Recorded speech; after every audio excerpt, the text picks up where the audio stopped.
Thank you. Natural ಆಗಿದೆಯಲ್ಲ ತಲೆ. Sir, ನಿನ್ನೆ ಎಲ್ಲ ಸ್ನೇಹಿತರ ಜೊತೆ ಸೇರಿಕೊಂಡು ಊಟ ಮಾಡಿದ್ದೀರಿ. ಊಟದ ಜೊತೆಗೆ ಚರ್ಚೆ ಆಗಿದೆ. ಏನೆಲ್ಲ ಚರ್ಚೆ ಆಯಿತು ಅನ್ನುವಂಥದ್ದು ಸರ್? ಕ್ಯಾಬಿನೆಟ್ ನಡೀತಾ ಇತ್ತಲ್ಲ ನಿನ್ನೆ, ಆವಾಗ ಸತೀಶ್ ಜಾರಕಿಹೊಳಿ ಅವರು ಸಾಯಂಕಾಲ ಊಟಕ್ಕೆ ಸೇರೋಣ ಅಂತ ಹೇಳಿದರು. ಸಾಯಂಕಾಲ ಸೇರೋಣ, ಚೀಫ್ ಮಿನಿಸ್ಟ್ರು ಕರೀರಿ ಅಂತ.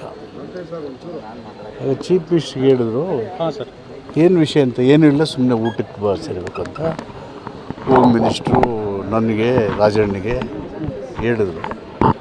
ಮತ್ತು ಹಾಗೆ ಚೀಫ್ ಮಿನಿಸ್ಟ್ರು ಕರೆಯೋಣ ಅಂದರು. ಹೇಳಿ ಅಂತ ಹೇಳಿದರು. 8:30 ಬರ್ತೀನಿ ಅಂದರು. ಊಟಕ್ಕೆ ತಾನೇ 8:30 ಬರ್ತೀನಿ.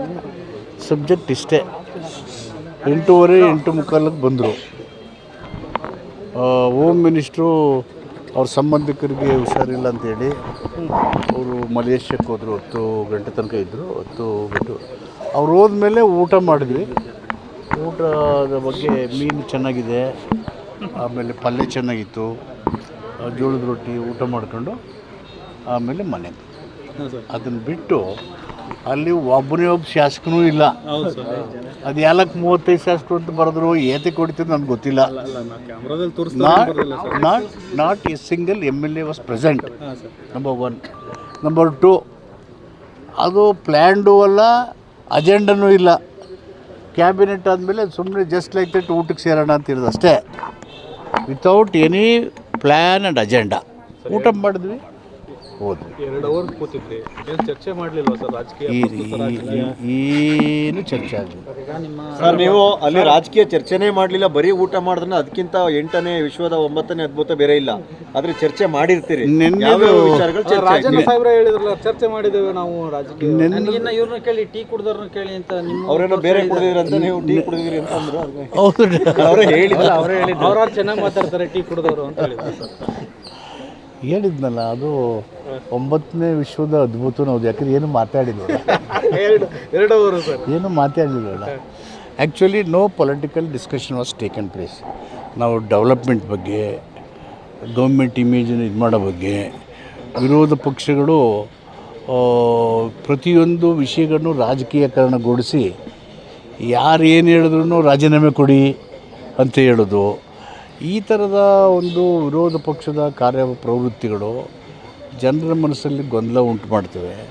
ಸೊ ಸರ್ಕಾರ ನಾವು ಪರಿಣಾಮಕಾರಿಯಾಗಿ ಅವರಿಗೆ ಪ್ರತ್ಯುತ್ತರ ಕೊಡಬೇಕು ಮತ್ತು ನಮ್ಮ ಸರ್ಕಾರದ ಇಮೇಜನ್ನು ಹೆಚ್ಚಿಸ್ಕೊಳ್ಳೋ ರೀತಿಯಲ್ಲಿ ಕೆಲಸ ಮಾಡಬೇಕು ಅನ್ನೋ ಆ ಥರದ ವಿಷಯಗಳು, ಡೆವಲಪ್ಮೆಂಟ್ ವಿಷಯಗಳು ಬಿಟ್ಟರೆ politically we are not discussed. Sir, ಈಗ ಕ್ಯಾಬಿನೆಟ್ ವಿಸ್ತರಣೆ ಪುನರ್ರಚನೆ ಚರ್ಚೆ ಕೂಡ ನಡೀತಾ ಇದೆ. ಅದೇನಾದರೂ ಚರ್ಚೆ? ಇಲ್ಲ, ಅದು ಕ್ಯಾಬಿನೆಟ್ ವಿಸ್ತರಣೆ ಪುನರ್ರಚನೆ ಅದು ಒಂದೂ ಚರ್ಚೆ ಆಗಲಿಲ್ಲ. ಸೀರಿಯಸ್ ಆಗಿ ಹೇಳ್ತಿದ್ದೀನಿ. ಇಲ್ಲ, ಚರ್ಚೆ ಆಗಲಿಲ್ಲ. KPCC ಅಧ್ಯಕ್ಷರ ಬದಲಾವಣೆ ಅಥವಾ ಹೊಸದಾಗಿ ಯಾರು ಅನ್ನೋ ವಿಚಾರ ಅದು ನಮ್ಮ ಕೈಲಿ ಇಲ್ವೇ ಇಲ್ವಲ್ಲ. ಏನಿದ್ರು ಏನು ಮಾಡಬೇಕು ಅನ್ನೋದೆಲ್ಲ ಹೈಕಮಾಂಡ್ ವಿಷಯ ಅಲ್ವಾ. ಈ ಕಡೆಯಿಂದ ಪುಷ್ ಆದರೆ ಆ ಕಡೆಯಿಂದ ಅವರು ಕೈ ಜೋಡಿಸ್ತಾರಲ್ವ ಸರ್? ಪುಷು ಪುಲ್ಲು ಏನಿದ್ರು ಅದು ಹೈಕಮಾಂಡೇ ತೀರ್ಮಾನ ಮಾಡೋದು. ಇದರ ಪುಷ್ ಆರ್ ಪುಲ್ ಹೈಕಮಾಂಡ್ದು. ಅದಕ್ಕೆ ಹೈಕಮಾಂಡ್ ನಿರ್ಧಾರ ಇರೋದ್ರಿಂದ ವಿ ಡೋಂಟ್ ಡಿಸ್ಕಸ್. ಸರಿ, ಒಳ್ಳೆ ಆಡಳಿತ ಕೊಡೋ ಕಾರಣಕ್ಕೆ ಪವರ್ ಶೇರಿಂಗ್ ಇರಬಾರ್ದು ಅಥವಾ CM ಬದಲಾವಣೆ ಇರಬಾರ್ದು, ಹಿಂಗೆ ಇರಬೇಕು ಅಂತ ಏನೋ ತಾವೆಲ್ಲ ಅಭಿಪ್ರಾಯ ವ್ಯಕ್ತಪಡಿಸ್ತೀರಿ ಅಂತ? ಹೌದಾ? ನಿಮ್ಮ ಪ್ರಶ್ನೆಗಳು ಒಂದೂ ಚರ್ಚೆ ವಿಷಯಕ್ಕೆ ಬರಲೇ ಇಲ್ಲ ಸರ್. ಏನು ವಿಷಯ ಚರ್ಚೆ ಆಯಿತು? Just like that.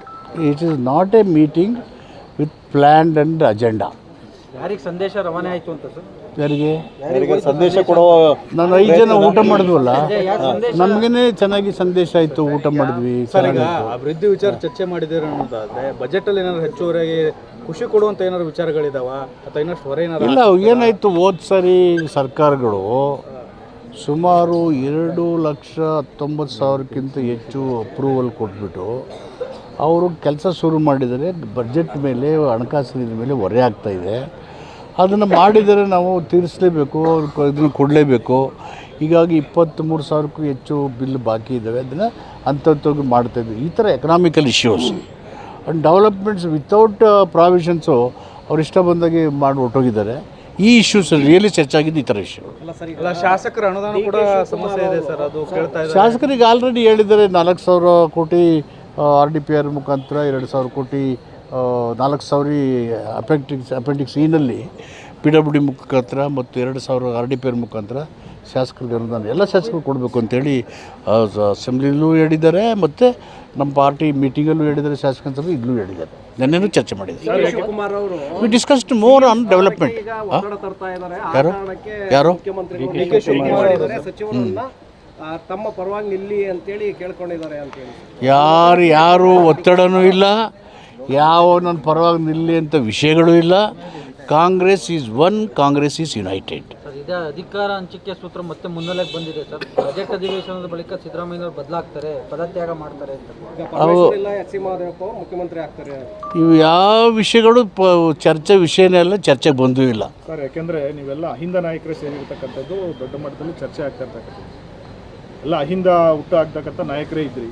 ನಮಗೆಲ್ಲ ಬಡಬಗ್ಗರ ಬಗ್ಗೆ, ದೀನದಲಿತರ ಬಗ್ಗೆ, ಹಿಂದುಳಿದವ್ರ ಬಗ್ಗೆ, ಅಲ್ಪಸಂಖ್ಯಾತರ ಕಾಳಜಿ ಬದ್ಧತೆ ಇದೆಯಲ್ಲ. So as A political party and government constitutional provision ಇದೆ ಅಪ್ಲಿಫ್ಟ್ಮೆಂಟು. ಸೊ ಸಹಜವಾಗಿ ಇದ್ರ ಬಗ್ಗೆ ಹೆಚ್ಚು ಚರ್ಚೆ ಮಾಡ್ತೀವಿ. ನಾವು ನಿಂತಿದ್ದಾಗೂ ಮಾತಾಡ್ತೀವಿ, ಕೂತಾಗೂ ಮಾತಾಡ್ತೀವಿ, ಮೀಟಿಂಗಲ್ಲೂ ಮಾತಾಡ್ತೀವಿ, official or unofficial any meeting. ಸಿದ್ದರಾಮಯ್ಯನವರು ಬದಲಾದ್ರೆ ಅಹಿಂದದವರೇ ಯಾರೋ ಮುಖ್ಯಮಂತ್ರಿ ಆಗಬೇಕು ಅನ್ನೋ ಡಿಮ್ಯಾಂಡ್ ಇದೆ ಅಂತ. ಆ ಪ್ರಶ್ನೆ ಇಲ್ವೇ ಇಲ್ವಲ್ಲ. 5 ವರ್ಷ ಸಿದ್ದರಾಮಯ್ಯನವರು ಇರ್ತಾರೆ ಸರ್. 5 ವರ್ಷನೂ ಸಿದ್ದರಾಮಯ್ಯನವರೇನ ಅವರು ಮುಖ್ಯಮಂತ್ರಿ ಆಗಿದ್ದಾರೆ, ಮುಂದುವರಿತಾರೆ. ಹೈಕಮಾಂಡ್ ಎಂಟ್ರಿ ಆಗಿ ಏನಾದ್ರು ಬದಲಾವಣೆ ಮಾಡುತ್ತಾ ಅಂತ ಸರ್?